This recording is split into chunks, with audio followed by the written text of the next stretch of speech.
Oke, terus ini syair-syairnya yang terkenal dari Al-Hallaj yang ngomong tentang hulul. Jadi Tawasin juga. Jadi ra'aitu rabbi bi'aini qalbi fakultu man anta qala anta falaisa lil aina minka aina walaisa aina bihaisu anta. Ben kaya ngaji tenanan ana Arabe. Ya. Jadi ra'aitu rabbi, aku melihat Tuhanku bi'aini qalbi, dengan mata batinku. Terus aku ketemu Tuhan, fakultu man anta, loh siapa kamu? Tapi dia jawab, kola anta, loh aku yuk kamu. Gitu kan? Terus nambah lagi, falaisa lil aina minka aina, tidak ada di mana engkau di mana. Itu maksudnya engkau tidak di mana-mana. Walaisa aina bihaisu anta, dan memang untukmu itu tidak ada di mana. Allah itu tidak di sini, tapi juga di sini. Ini yang salah pernyataannya. Kenapa? Karena walaisa aina bihaisu anta, Allah itu nggak ada di mananya. Jadi dia tidak bertempat, tidak ada ruang yang fisik yang menampung Allah, karena dia di luar kerangka ruang dan waktu. Jadi kalau ada orang tanya Allah itu di mana, yang salah pertanyaannya.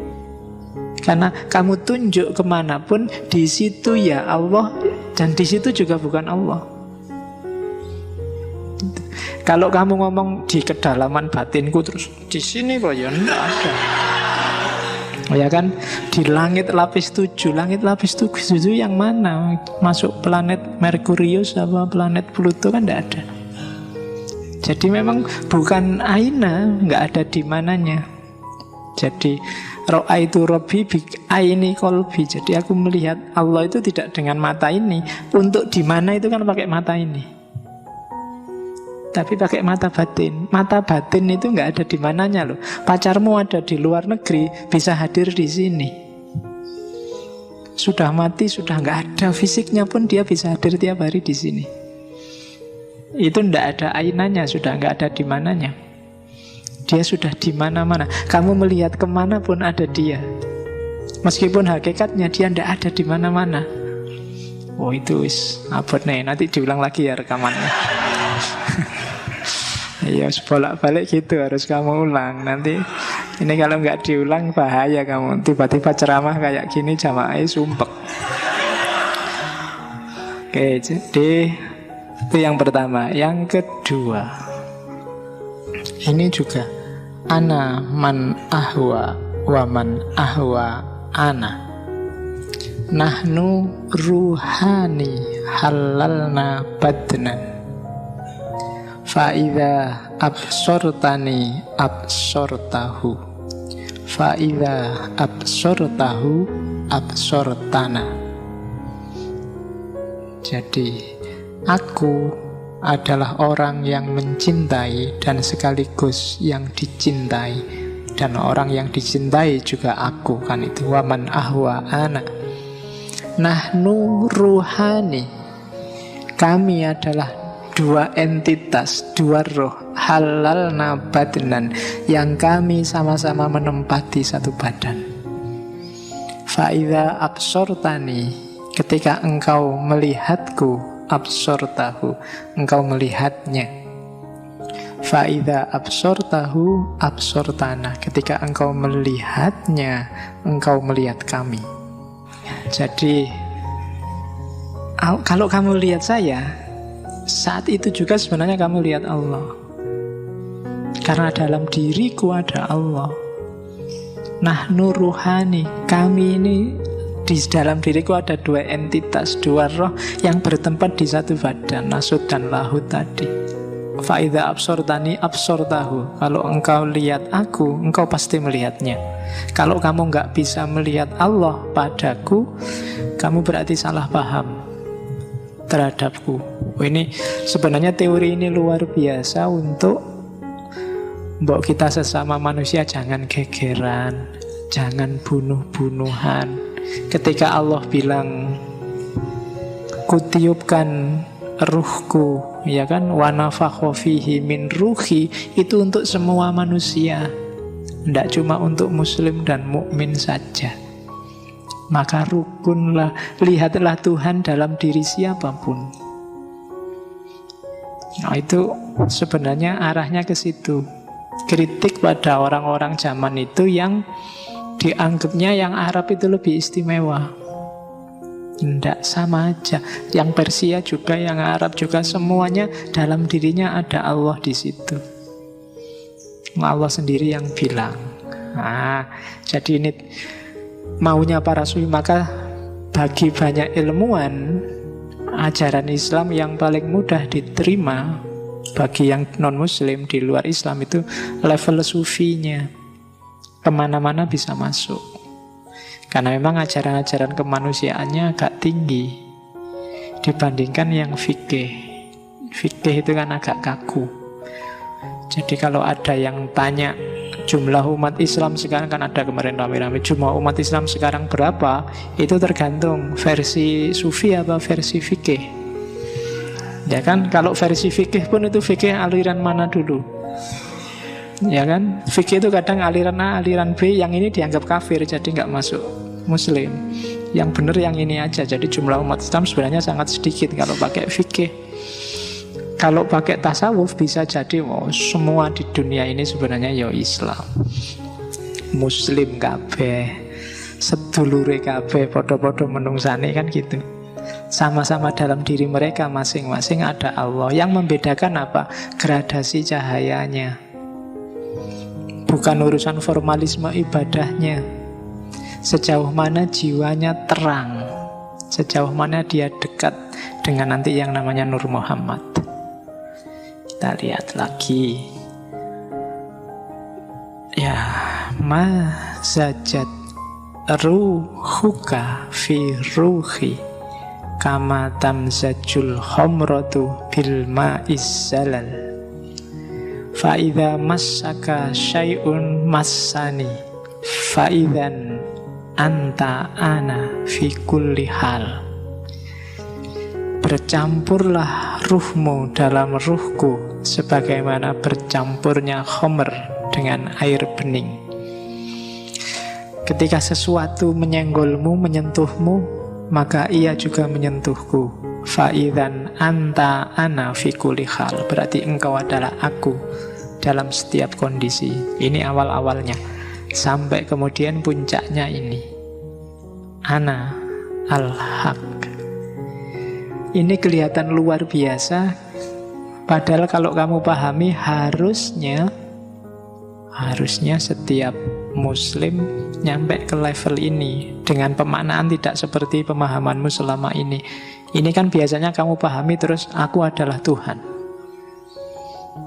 Sesederhana itu, padahal maksudnya bukan ke situ. Kita lihat tafsir-tafsirnya ya. Yang pertama, di tulisan-tulisannya Al-Hallaj, di At-Tawasin, itu dia membedakan hak saja dengan al-haq. Maka bukan ana hak, tapi ana al-haq.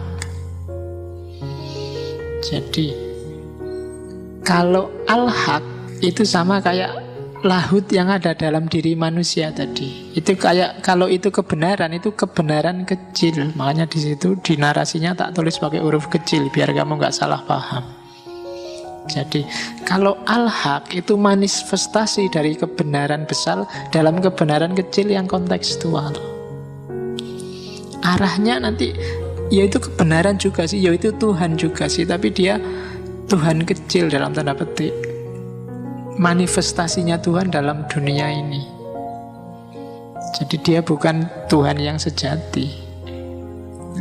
Jadi al-haq itu nanti akan menuju pada hak. Sama lahutiyahmu, aspek ketuhananmu, sebenarnya dia merindukan lahut yang sejati, Tuhan yang sejati. Hanya saja sering terhalang oleh nasut, oleh kemanusiaan. Maka buang kemanusiaanmu, maka lahutmu akan cepat ketemu dengan Tuhan besarnya. Nah, jadi hak dan al-haq beda. Maka Al-Hallaj ngomong al-haq, bukan anak hak. Jadi al-haq itu tajallinya, manifestasinya, bukan Tuhannya itu sendiri. Terus anak al-haq kalau bagi Al-Hallaj, ya ini la ilaha illallah itu. La ilaha illallah itu satu-satunya yang layak Tuhan hanya Allah. Bahkan aku pun tidak ada. Jadi yang disebut aku ini sebenarnya tidak eksis. Jadi utuhnya la ilaha illallah kalau hanya satu ana, yaitu Allah. Bahkan ana yang ini, yang ego ini, ndak, dia juga hanya menghalangi. Jadi Allah lah yang absolut, kita yang relatif. Kan itu kalau pakai teorinya Ibnu Sina kemarin. Allah yang wajibul wujud, kita hanya mungkinul wujud. Kita hanya mungkin ada. Ada kita tergantung Allah. Kita yang sejati itu berarti apa? Ya Allah, wong Allah kan yang bikin kita ada. Jadi kita itu tidak ada yang sejati hanya Allah. Maka kebenaran yang paling esensi, satu-satunya yang ada hanya Allah. Ana yang manapun itu hakikatnya nggak ada. Satu-satunya ana yang ada hanya ananya Allah. Wah, ini jerunah gitu. Jadi kamu sebenarnya nggak ada. Kamu ada karena Allah mengizinkan kamu ada. Kamu dulu ndak ada, terus dibikin Allah ada, terus besok ndak akan ada lagi. Dari ada, dari tidak ada, jadi ada, terus nggak ada lagi. Sebenarnya keadaan ini dari mananya? Dari Allah. Itu yang jadi dalilnya Al-Hallaj. Jadi Allah itu meletakkan dalam tanahnya Adam itu ruhnya, citranya. Wa khalaqa Adama ala suratihi. Nah, ketika citra ini diambil, Adam tidak ada lagi sudah. Ketika ruhnya ini diambil, Adam tidak ada lagi. Kemana kembalinya ruh? Ya ke asalnya, ke Allah lagi. Nah, jadi ketika Allah akhirnya apa? Kalau Allah hadir dalam dirimu, itu berarti yang mungkin ketemu yang wajib.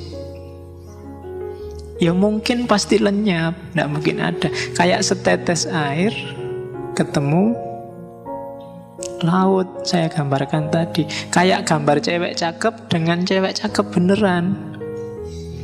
Tidak ada gunanya gambar, ngapain? Iya kan? Nanti kan disempurnakan oleh Ibnu Arabi itu ya kan? Yang wahdatul wujud.